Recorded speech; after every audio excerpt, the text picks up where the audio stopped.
Back here on MLB Tonight, over the weekend, the traveling Empire show. Yes, the mighty Dodgers, World Series champions, having their Dodgers Fan Fest, crowds coming out to see the World Series champs and some of their new additions as well. オフシーズンはそうですね。My focus was on, after the surgery, just rehabbing my arm.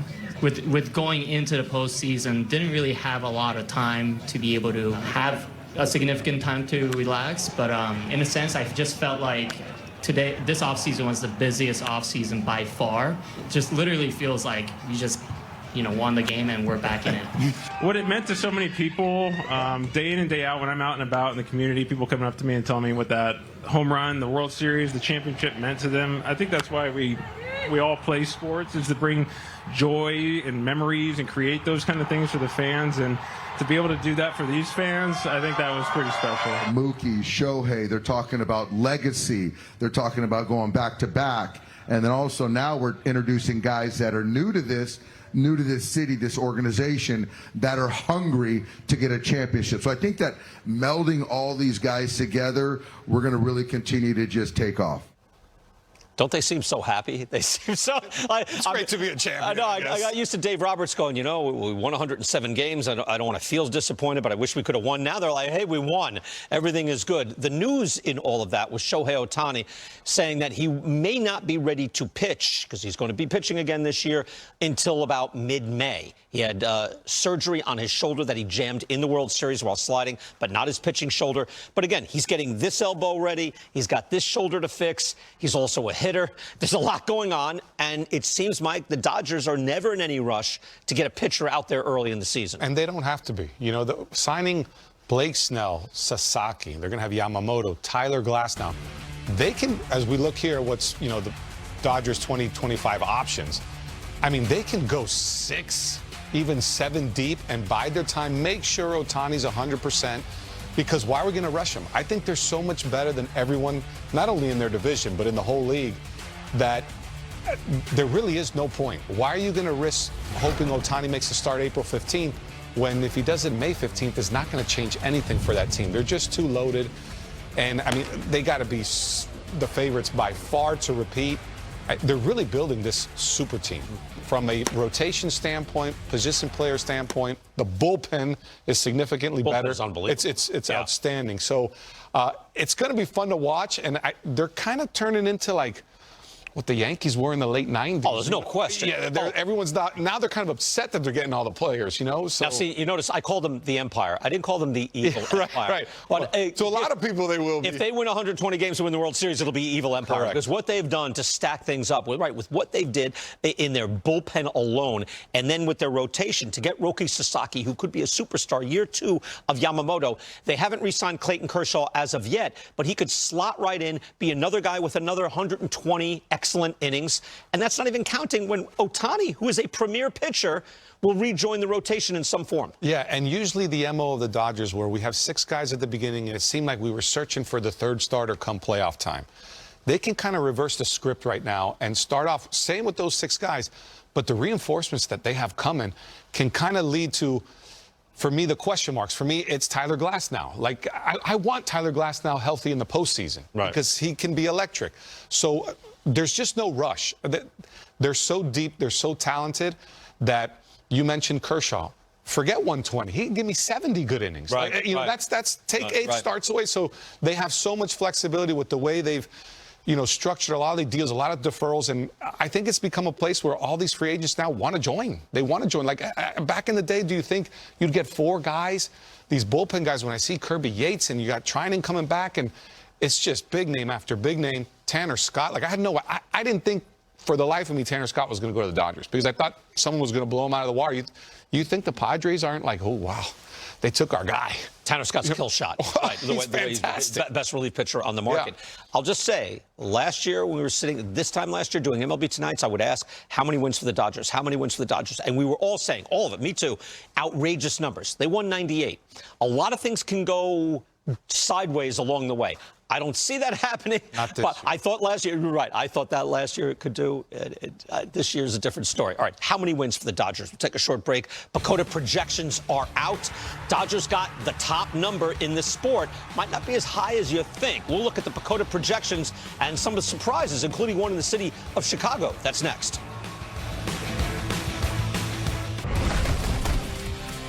Back here on MLB Tonight, Brian Kenny, Mike Lowell. PECOTA projections are out. Let's start with this. Codify Baseball tweeting this out or Xing it out. The percentage of chances, the playoff chances for each club. So you see, Mike, the Dodgers, they have no chance of not making the playoffs. 100%. They must make the playoffs just by showing up. They'll be there. But they're at 100%. Then the Braves at 90. And you see, wow, the Cubs, another big number at 87%. Texas is back up there as well. And this is reflected with the number of wins that they're projecting as well. So let's get to it. Take a look at some of the PECOTA projections for this coming year. PECOTA, I'll hasten to add, are very conservative in their overall prognostication. So here are some of the top clubs in the American League. The Yankees at 90 wins, but the Orioles are right there at 89. So Yankees and Orioles in the AL East are basically in lockstep, 89.7 to 89.2. But how about that, Mike? Rangers at 89, Astros still at 87, Twins expected to win the Central. Interesting. You know, for me, the Rangers number has to be pretty inflated from the year before. I wouldn't have put them as second in the American League, well, tied with the Orioles.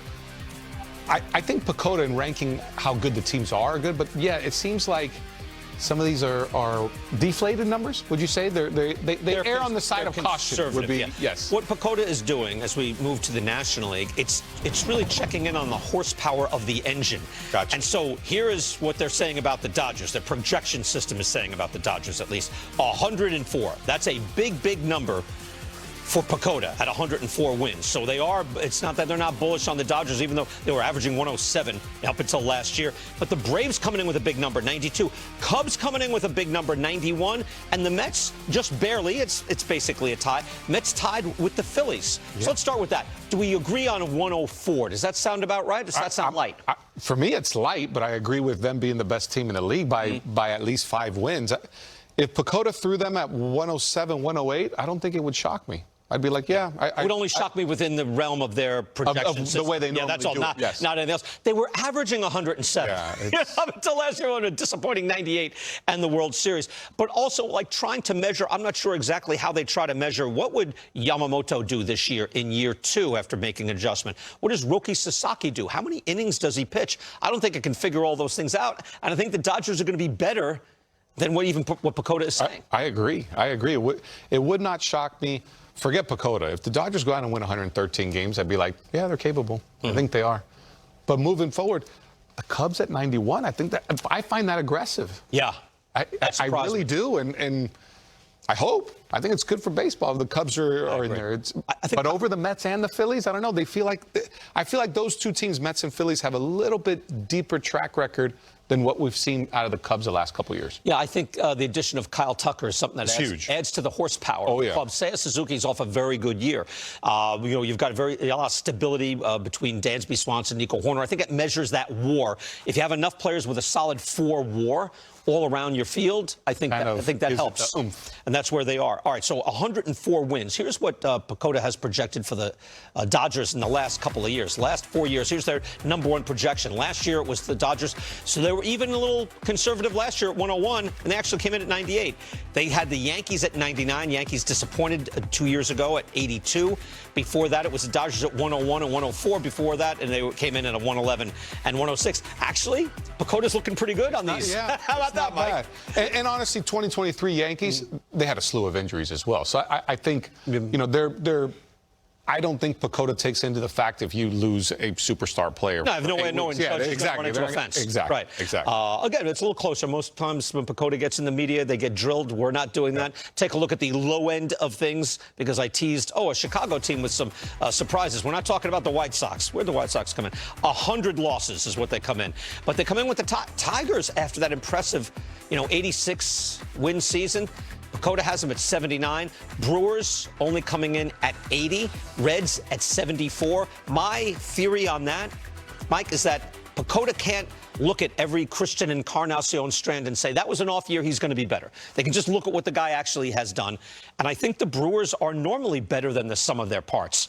And Pacoda is just looking at the parts. Yeah, and you mentioned in our production meeting, and I think I would put the Brewers in that and the Tigers in that category where they play better as a team than what the breakdown of numbers does per person. Right. You know, right. And I'd be shocked if the Tigers aren't above 500. I'd say that's a step down. So for Pacoda to have them at 80 wins, I think that's light.